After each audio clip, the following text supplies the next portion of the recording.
This episode of Techno Buffalo is brought to you by Jack Threads. Welcome back to another episode of Ask the Buffalo. This is the show where you can ask me any question you've got from the wide world of technology. Don't know what smartphone to get, can't make sense of all the operating systems out there, don't know if you should wait to pick up your new tablet. This is the place you can ask.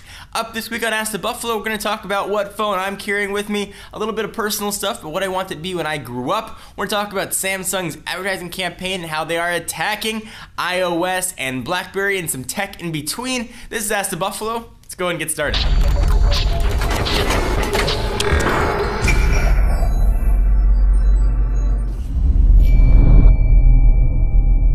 Ethan Seidenberg says, "Hey John, what phone are you currently carrying with you? And what, counting all current rumors of things like the M7, S4, and iPhone 5S, do you want to carry next and are most excited for? Thanks." Well, the phone I'm carrying with me right now that I'm just starting to test is the new BlackBerry Z10. I'm really excited to use this phone to test it, to see what it's like. I don't get opportunity to use a brand new operating system all that often, to learn the nuances, to learn the shortcuts. It's a lot of fun for me, so I'm really looking forward to sort of digging into this phone and seeing everything it can do. As far as the next generation phones that are coming, all the things I'm hearing about the Galaxy S4 sounds super awesome. I love wireless charging, I think 8-core processor, and whatever it's gonna fart unicorn rainbows.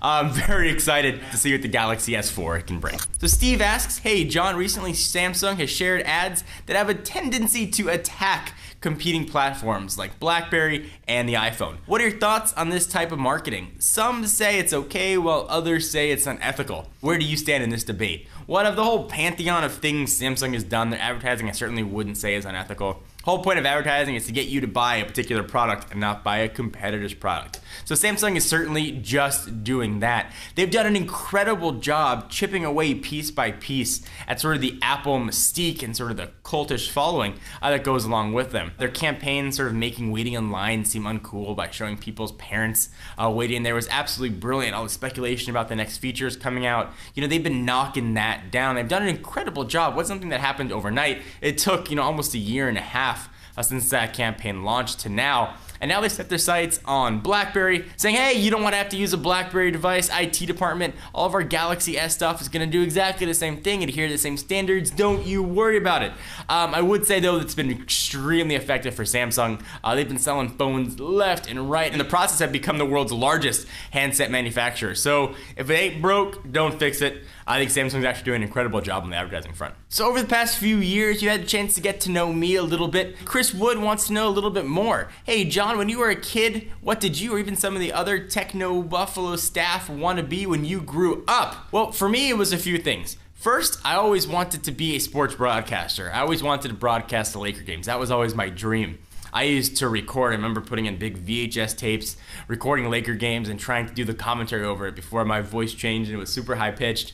That was something I always wanted to do. After college, long before Techno Buffalo was even just a dream, I actually lived behind the Fox Sports building. So I made a tape and I kept bringing it by every day, hoping someone would take a look at it. Eventually, a receptionist took it, but I don't think anybody ever looked at it. That was always my dream, was to be a sports broadcaster, but certainly that's not the most realistic of dreams. The other thing that I always wanted to be, and this sounds sort of strange, is I always wanted to go into politics. And I know this is probably a little bit idealistic and that kind of stuff, but I think there are a lot of people out there that are in politics for the wrong reasons. I would love to get a chance to help and get a chance to sort of have my generation's voice be heard. I don't think there's that many folks out there that have a chance to sort of speak and have a platform to share what they want to do in the world. I've sort of always kept politics out of tech, doesn't always work. And I'm sort of right in the middle when it comes to political affiliation. But I always want to try and do some good in this world, and I thought that was a way to try and do it. So hopefully that helps answer your question. Twitter user @RedSharkTibby asks, @John4Lakers, even though it's 0.9 updates away, what are you hoping for in iOS 7? Android widgets, perhaps? So all I'm hoping for in iOS 7 is a complete redesign. It's not too much to ask for, right? iOS has not changed that much since the initial version 2007 to now, and I've said this over and over again. I'm not going to go through the same spiel that I have in the past. Things need to change, need to be new shortcuts, need to be new ways to view information, need to be quicker ways to access notifications and to pull down, needs to be more customization options, there needs to be a little bit of different screen sizes. I know that's not iOS 7, but it's something I'm hoping for. So really I'm just hoping for something new, something fresh. I think Apple's really has to bring the heat with Johnny Ive now running the iOS team, and I think I think that we might actually get it with iOS 7. So we take a minute from answering all the questions. Thank our friends and sponsors at JackThreads. JackThreads has quickly become the online shopping destination for dudes like me. Here's why. Everything on the site is 80% off because full prices both suckers.